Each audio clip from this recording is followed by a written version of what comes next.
Lo que puede suceder es que una startup que no está bien asesorada lo pueden pasar por encima. Y si el abogado de la contraparte se aprovecha de esa situación, puede llegar al punto en donde vos pierdas tu proyecto. Si vos no estás bien asesorado, las consecuencias pueden ser terribles.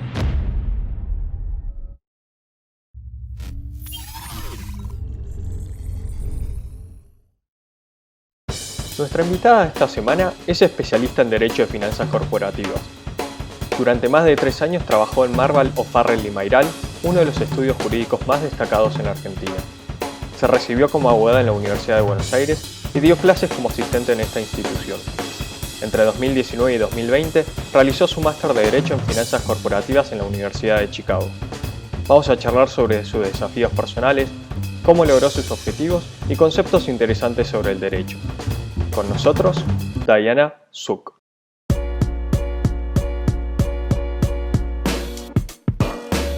Hola Dai, ¿cómo andás? ¿Cómo estás, Lean?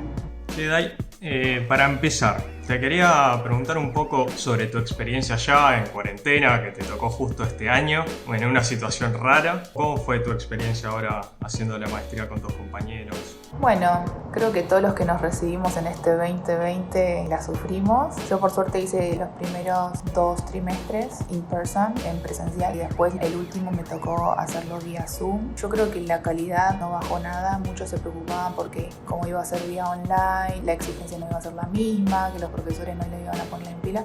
No, para nada. Yo tuve que estudiar lo mismo o tal vez más. Los exámenes fueron difíciles. Se tuvo que aprobar como era en circunstancias normales. Lástima que no tuvimos este trato cara a cara. Creo que corriendo el tema de la educación fue difícil porque tuvimos que estar solos, estábamos en esta incertidumbre, todos lo estábamos. Y por eso creo que los que se gradúan este año, en el 2020, me parece que es un logro. Ya recibirse es un logro, pero en estas circunstancias es un gran logro. Sí, creo que todos los graduados de este año cuarentena me parece que merecen una medalla o un reconocimiento, no sé, con una insignia diferente. ¿Qué aire se respira en esa universidad estando allá con tus compañeros que si bien por ahí un tramo no lo pudiste compartir, otro tramo sí? ¿Es un aire competitivo? ¿Hay mucha diversidad de personas? ¿Cómo es? Cada universidad es un mundo. Yo te lo digo desde la Universidad de Chicago, que en comparación a otras universidades, por lo menos mi programa es mucho más chico. Nosotros éramos 85 en la maestría, mientras que la mayoría de las grandes universidades son entre 250, 300, 350. Así que en ese sentido éramos una clase chica, hubo mucha diversidad, gente de diversos backgrounds legales, que eso estuvo muy bueno porque compartíamos puntos de vista diferentes, veníamos de culturas diferentes, pero todos apuntando a derecho, así que en ese sentido muy bueno. La universidad es excelente, los profesores son excelentes, buenísimos. Yo soy de la UBA, súper partidaria de la UBA, creo que nosotros tenemos muy buenos profesores. Te vuelan la cabeza, te abren, te obligan a romper el frame con el que vos venías, te hacen pensar. Está bien que tengas las respuestas, pero mejor que tener respuestas correctas es hacer las preguntas adecuadas, ¿no? Mirando un poco tu trayectoria y lo que venís haciendo a lo largo de estos años, esta maestría es un poco un hito importante, o por lo menos de lo que se ve de afuera. Pero bueno, claramente se ve que venís laburando hace muchos años, estudiando, siendo profesora, trabajando, haciendo cosas por fuera de las cuestiones obligatorias del trabajo. ¿Nos querés contar un poco cómo fue tus primeros años de universidad? ¿Cómo fue ese esfuerzo que ponías haciendo todas estas actividades? Sí, yo no vengo de padres que son abogados, como la mayoría de los padres, por lo menos en la comunidad coreana. Mis padres se dedican a la industria textil. Esto de estudiar derecho era algo súper diferente. Mi papá especialmente no quería que estudie derecho, él quería que estudie administración de empresas porque decía de que yo era muy buena con matemáticas, era muy buena organizando, pero también porque teníamos el negocio familiar y quería que me haga cargo de todo eso. Entonces me hizo escribir qué quería estudiar, por qué quería estudiar eso, cómo lo iba a estudiar, qué iba a hacer después de eso. Mi papá tampoco esperaba de que yo cumpliera todo al pie de la letra de lo que había escrito, ¿no? Pero por lo menos que sea consciente de lo que estaba haciendo. Así que bueno, tuve la aprobación de mis papás, empecé a estudiar. No sé si a los demás les pasaba, pero yo no entendía nada, pero absolutamente nada de lo que los profesores me decían. Por más de que hablaban español, no les entendía una oración, porque era palabra técnica, un legaliz, como le dicen acá, tras otra. Entonces terminaba de cursar, me encerraba en la biblioteca, me ponía a llorar, tardaba media hora en leer 2 páginas y decía, ¿cómo voy a llegar a leer hasta la clase que viene? Pero ese sufrimiento fue necesario como para quería seguir avanzando y bueno, aprobaba una, aprobaba otra, así avanzaba en la carrera, se me presentaban oportunidades, así fue como empezó todo. ¿Y ese esfuerzo sentís que está pagando sus frutos ahora? O sea, ¿era algo que proyectabas? ¿El hecho de haber llegado a hacer una maestría en una universidad reconocida era un objetivo en ese momento? Sí, yo quise estudiar en el extranjero en algún momento de mi vida, especialmente hacer una maestría, y creo que era muy consciente en ese momento que el esfuerzo que hacía ahí iba a repercutir en lo que quería hacer ahora. Pero también, yo te digo, eso me pasó en ese momento, pero también me pasó acá en la maestría. Prácticamente el derecho estadounidense hace poco y era como estudiar la carrera de nuevo, ¿no? Bueno, primero que es un baño de humildad, me imagino, tremendo, porque uno viene preparándose y de repente se ve de nuevo, comenzando a aprender de nuevo. Y esto también te lo preguntaba un poco sobre el objetivo, porque es algo que muchas veces pensamos en el objetivo, pero también algo que veo en tu caso particular tiene que ver con todos los días estar trabajando, mostrando cierta constancia. A lo largo de los años se nota que hay una constancia y no es que tenés picos de performance y de repente un año haces muchas cosas y otro año no. Y es algo que por ahí nos cuesta mucho en general. Y te quería preguntar cuál es esa nafta que tenés todos los días para seguir haciéndolo, que está buenísimo tener un objetivo, pero todos los días hay que hacerlo. ¿Qué tenés como motivación cotidiana? Yo siempre vi a mis papás laburando, así que para mí laburar no se discute eso. Laburar significa estudiar, tratar de siempre mejorar lo que estás haciendo, pero creo que mi motivación más grande es este sueño que tengo. La gente a veces me puede decir naif, me puede decir ilusa, pero si uno no sueña, y es difícil llegar a algo más. Yo no digo de que estés totalmente fuera de la realidad. Tu cabeza la tenés ahí en las nubes, tus pies acá en la tierra, pero tenés que proyectar algo más. En el caso mío, yo siempre quise ayudar, sea desde el ámbito público, privado, desde donde estaba, y la gente preguntará, ¿no? Una abogada que pueda ayudar, ¿no? En el ámbito privado. Yo me especializo en lo que es mercado de capitales, derecho financiero, derecho corporativo. Todo eso, cuando uno planifica el financiamiento tanto de una empresa o de un proyecto, lo que hace es, en lo inmediato, es ayudar al funcionamiento de esa empresa o ese proyecto. Pero en lo mediato, a largo plazo, es generar puestos de laburo, hacer que funcione la economía, mejorar ciudades. Cuando hacemos financiamiento de proyectos, construir rutas, puentes, o sea, es una forma de ayudar. Y también, obvio, en forma directa también hago casos pro bono. Casos pro bono son casos que uno hace en forma gratuita para la sociedad. Ahora que mencionaste un poco concretamente el tema sobre el cual te especializás y estás estudiando, ¿de dónde surge ese interés? Un poco contaste que tu papá te veía ahí buena con los números, te veía un poco en la parte de administración de empresas, o sea, un contacto siempre por ahí se veía, pero otra cosa es perseguir una carrera. ¿La primera experiencia laboral que tuviste te iluminó este camino? ¿Ya era algo previo a trabajar ahí? ¿De dónde surge tu interés particular? No, a mí siempre me interesó la economía y la finanza, siempre. Yo estudiaba Derecho, no sabía cómo poder juntar esos dos intereses, que era el Derecho y la economía y la finanza por otra parte. Mi primer laburo fue en Standard & Poor's, ahí aprendí muchísimo sobre todos los conceptos financieros que habían en el mercado. Yo en ese momento estaba analizando el mercado asiático, específicamente el mercado coreano, y lo hacía tanto desde Portfolio and Non-Portfolio Collection, que sería desde el punto de vista de empresas, como desde el punto de vista de fondos comunes de inversión. Después, cuando entré a Marval, que es el estudio jurídico donde estuve laburando antes de llegar acá, está todo el programa de jóvenes profesionales, pero ahí me especialicé en el área de mercado de capitales, derecho bancario, derecho financiero. Y ahí pude combinar estos dos intereses que tenía. Otras carreras deben ser parecidas, ¿no? Pero especialmente el derecho es súper interdisciplinario. Vos puedes estar interesado en lo que sea y lo puedes combinar con derecho. Si vos, por ejemplo, estás interesado en psicología, en familia, te metés a derecho de familia y ahí tenés muchísimo. Si te interesa litigio, arbitraje, yo creo que es tipo súper interdisciplinario. Sí, aparte me imagino que primero que es una disciplina antiquísima, o sea, tiene muchísimos años, cosa que debe tener principios muy importantes que logran adaptarse a cada época y van surgiendo ramas, pero los principios perduran. Muchas veces lo que me pasa a mí personalmente, y por ahí hay gente que está de acuerdo, que es algo en lo que no piensa en el día a día, la abogacía o el derecho, ¿no? O sea, suele ser algo que te encontrás en un momento y es como que tenés que resolver. Pero como todo, tiene cosas interesantes que quizás vos nos podés ayudar, así como algunos conceptos o algunas que a lo largo de tu carrera estudiaste, como decir, esto está bueno que lo sepan todos por más que no sepan de derecho.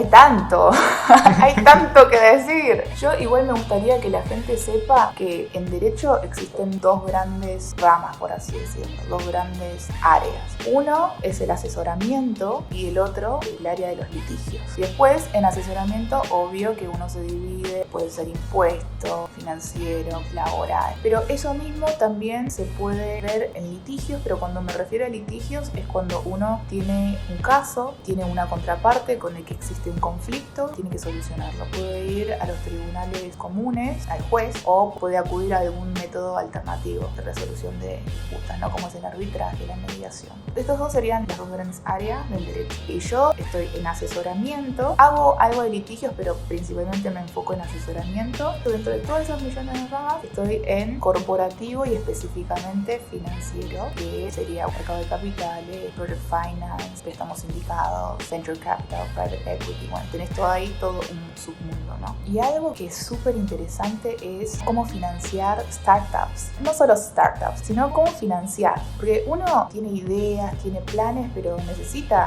del combustible para hacer funcionar eso. Al principio, cuando uno tiene una startup, ¿qué hace? Primero usa sus ahorros, después le pide plata a toda la familia y a los amigos, le vendés la idea, bueno, y ahí juntas. Pero te vas a dar cuenta que en algún punto no es suficiente eso. Entonces, puedes ir al banco y el banco va a analizar tu proyecto, te va a analizar a vos y, bueno, dependiendo del score que tengas, vas a tener más o menos tasa de interés. Y si es un proyecto muy grande, en vez de que te preste un banco, te pueden prestar varios bancos. Y a eso se le dice préstamo sindicado. Pero por otra parte también podemos ir, si ya es una startup en donde la idea es muy buena, como lo que están pasando con las startups tecnológicas, es que vos puedes tener ángeles, puedes tener firmas de private equity o venture capital, y lo que hacen ellos es, bueno, analizan tu proyecto, puede ser de que compren una porción de ese proyecto o de ese emprendimiento, o cuando ya eso está en un estadio un poquito más grande, ya está armado, puede ser que directamente compren el 100% y ahí asumen riesgos en base a tu perfil de empresa. Exacto, todo. Obviamente que también dependiendo de qué rubro y qué proyecto sea, los métodos de financiamiento de estas personas físicas o jurídicas pueden cambiar. Y por último, también, no por último, hay millones más, pero otra forma de financiamiento es ir al mercado de capitales. Uno puede emitir acciones, puede emitir obligaciones negociables, puede emitir, bueno, derivados también. De esa forma va al público en general y consigue el financiamiento de ese público. Pero ahí ya está más reglamentado porque el Estado tiene un interés sobre eso, entonces uno tiene que presentar estados contables, avisar al público en general qué está sucediendo con la compañía, es otro régimen. Sabes que un poco escuchándote es algo que yo por lo menos tengo mucho más cercano al mundo de finanzas, pero claro, nunca había pensado quizás en la parte del derecho, ¿no? De todo esto que básicamente son acuerdos, contratos, tiene que haber cierta normativa. Lo que vos estás haciendo o un área de lo que estás haciendo tiene que ver con esto, con generar los contratos. Exacto, sí. Nosotros podemos estar tanto del lado del comprador, del vendedor, los fundadores de la startup, la aceleradora o del fondo, de quien sea, quien invierte. Y bueno, desde diferentes puntos de vista a uno le conviene más una cosa que otra cosa. Yo trato de que haya un balance entre los intereses, porque lo que puede suceder es que, por ejemplo, una startup que no está bien asesorada, lo pueden pasar por encima. Y si el abogado de la contraparte es muy, que digamos, no muy buena persona, no sé si muy buena persona, pero si se aprovecha de esa situación, ¿viste? Es como, no está bueno. Y la idea es que se generen relaciones a largo plazo. Sí, aparte me imagino que uno con una startup o con un emprendimiento muchas veces, primero que es un mundo nuevo o suele ser un mundo nuevo para el dueño de la idea o que está desarrollando, y por querer hacerlo desarrollar muchas veces toma ciertos atajos, que es esto, ¿no? Si vos hacer un mal contrato por ahí de principio, no tenés una buena consultoría, en 2-3 años estás pagando. Sí, la sufrís y puedes llegar al punto en donde vos pierdas tu proyecto. Si vos no estás bien asesorado, las consecuencias pueden ser terribles. Y yendo a algo más general, pero que también lo que compartimos, que es ser parte de la colectividad coreana, ¿no? Dentro de un contexto, ¿cuál es tu perspectiva de la colectividad en cuanto a, porque quizás viéndote el tipo de disciplina que estás tomando es un poco lejos de lo que estamos haciendo, pero siempre está bueno quizás ver la perspectiva al revés, ¿no? Si hay algunas ideas que digas, che, che, esto está bueno implementarlo. A lo largo de estos años, ¿hay algo que pueda aportar una visión diferente a lo que estamos haciendo en la colectividad en general?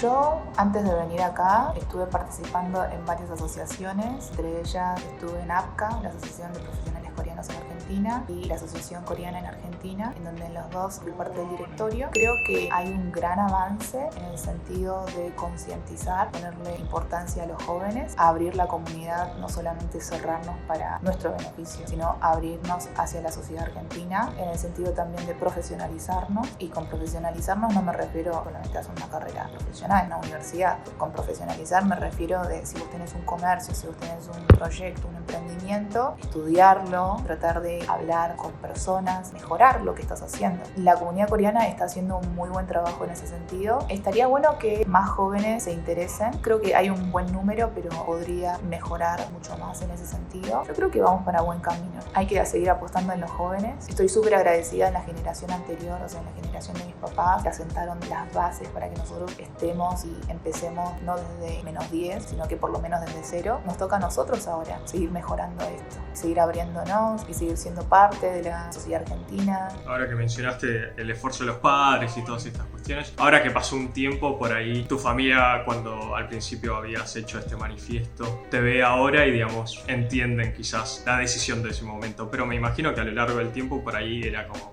sí, ¿no? O bueno, ¿cómo fue esta cosa de ellos acompañándote a lo largo del tiempo? Yo tuve que ganarme la confianza de ellos. Bueno, a ver, mi papá es de una familia bastante machista, en donde sus hermanas solamente terminaron el secundario, salvo la última, que ella sí llegó a la universidad. Es difícil ser parte de una familia que es machista, pero creo que mi tía fue la excepción a eso, mi mamá también, mi papá también. No, perdón. Sí, no. Sí, mi papá es una familia machista, pero mi papá creo que fue la excepción junto con mi tía a eso. Entonces, en ese sentido, nunca se pusieron a que estudiara. Es más, dijeron de que tenía que estudiar, solamente que no estaban de acuerdo con la carrera. Y en cuanto a la carrera, yo me tuve que ganar la confianza de ellos. Si mis papás se oponen a algo es porque quieren lo mejor para mí. Y si yo sé que lo mejor para mí es lo que quiero hacer en este momento, yo también les tengo que transmitir esa seguridad que tengo. Entonces, cuando uno se pone a pensar, cuando los padres se oponen a algo, en vez de quejarse, yo digo, bueno, está bien, la verdad que no estoy en las mejores condiciones, pero uno también tiene que ayudar a formar esas condiciones para que ellos te apoyen. Y bueno, como mi familia, como te dije, son súper laburadores, súper trabajadores en ese sentido, así que yo me puse a laburar, me puse a estudiar, gané la confianza de ellos, gracias a Dios. También tuve mucha suerte porque me salió bien. Pero no por eso quiero desmerituar también el esfuerzo que le puse. ¿Y ahora cómo se sienten? ¿Se sienten como orgullosos de que vos estés ahí? ¿Cómo es la comunicación? No, sí.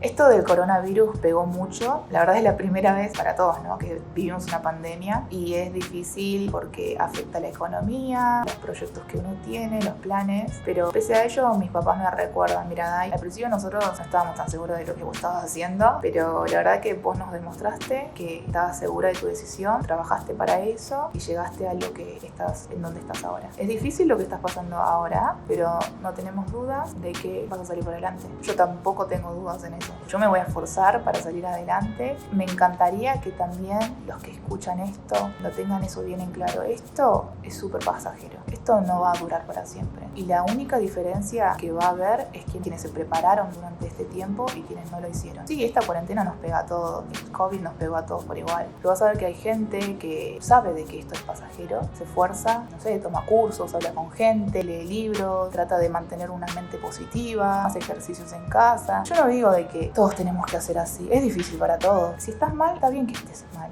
pero lo que voy es que no puede ser eso para siempre. Esto va a pasar.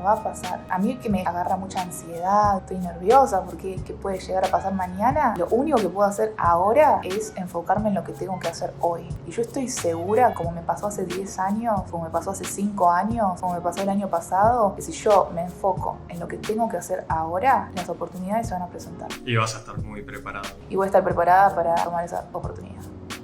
Me parece un excelente cierre, pero te quiero hacer una pregunta más, la solemos hacer. Es si tenés algún libro o lecturas que hayas tenido a lo largo de tu carrera o en los últimos años, no necesariamente de derecho, sino de otros temas que te gustaría recomendar o que a vos te parecen que están buenos para tener en la biblioteca. Yo voy a recomendar en primer lugar la Biblia. O sea, Puede ser raro, pero creo que a mí en lo personal me ayudó mucho para seguir enfocada en lo que realmente importa. Cuando me desviaba mucho con las preocupaciones que tenía o con también tentaciones, ¿no? Uno a lo largo de la carrera tiene muchas tentaciones de, ¿qué tal si voy para acá? ¿Qué tal si voy para allá? Yo soy una persona que le interesan muchas cosas. Entonces a veces me pasaba que trataba de abarcar tanto que no profundizaba en nada. También es un libro de mucha sabiduría. Yo recomiendo leerla. Después me gusta mucho Outliers de Malcolm Gladwell, que es tipo súper famoso. Es muy buen libro. Te hago una pregunta respecto al primer libro que recomendás. Primero, cualquier libro que sobrevive más de 2000 años seguramente algo bueno tiene. Menos yo hice algunos intentos en su momento, pero creo que empezando desde el principio y leyéndolo como cualquier libro es un poco difícil. ¿Tenés alguna sugerencia o alguna parte de la Biblia que recomiendes o que a vos particularmente te haya gustado como lectura inicial?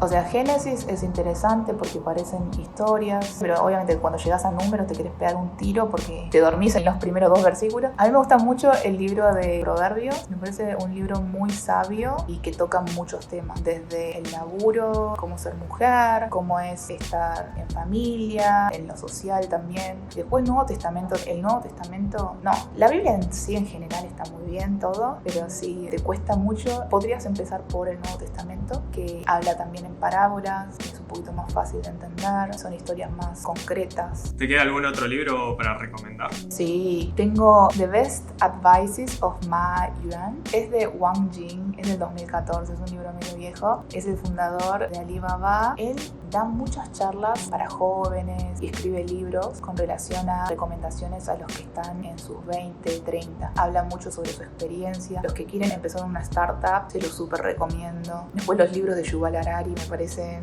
tipo fascinantes. Te dejan pensando. Sí, no, los artículos que saca. Cuando empezó la cuarentena, él había sacado un artículo de cómo iba a ser el mundo después del coronavirus. No, muy bueno. O sea, no te va a dar una respuesta de cómo va a ser el mundo, ¿no? Pero por lo menos te da ciertos parámetros que tenés que mirar para saber hacia dónde apunta el mundo. Después, si querés libros de derechos, te puedo recomendar según el ámbito que quieras. Un libro de derecho, pero de divulgación en lo posible, algo que no sea tan difícil de leer. Hay una muy buena sobre fondos comunes de inversión. El tema es que esa es muy enfocado a lo que es acá en Estados Unidos. Ok. Por eso depende mucho de qué tipo de derecho quieras, en qué jurisdicción. Te puedo dar también derecho internacional, pero bueno, si esa te la debo. Déjame pensarla. Dale.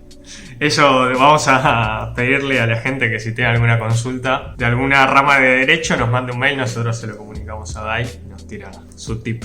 Bueno, Dai, muchas gracias por la charla, gracias por tu tiempo. Ahora en cuarentena parece que tenemos más tiempo, pero en realidad me parece que no es tan así. No, también otra cosa que quiero enfocar es que yo creo que es súper importante, pero súper importante, que bueno, primero nos tenemos que esforzar en lo que hacemos, pero también tenemos que buscar buenos mentores. Yo esta semana hablé con 2 mentores de mi ámbito, ¿no? La verdad es como un refresh, es como que, es un cachetazo para que te despiertes, tipo, ¿qué estás haciendo, no? Vos lo podés verlo de 2 formas, o tenemos mucho tiempo o tenemos poco tiempo. La verdad que yo creo que hay poco tiempo, hay tanto para hacer, y más con internet que se puede estudiar, que se puede leer, que se puede hacer tantas cosas. Capacitate, hay mucho para hacer. Ahora sí, nos vamos con la idea de que es muy importante tener buenos mentores, cosa que coincido plenamente, y gente que admirás alrededor. Muchas gracias, Dai, estamos hablando pronto. Gracias, Lean, nos vemos pronto.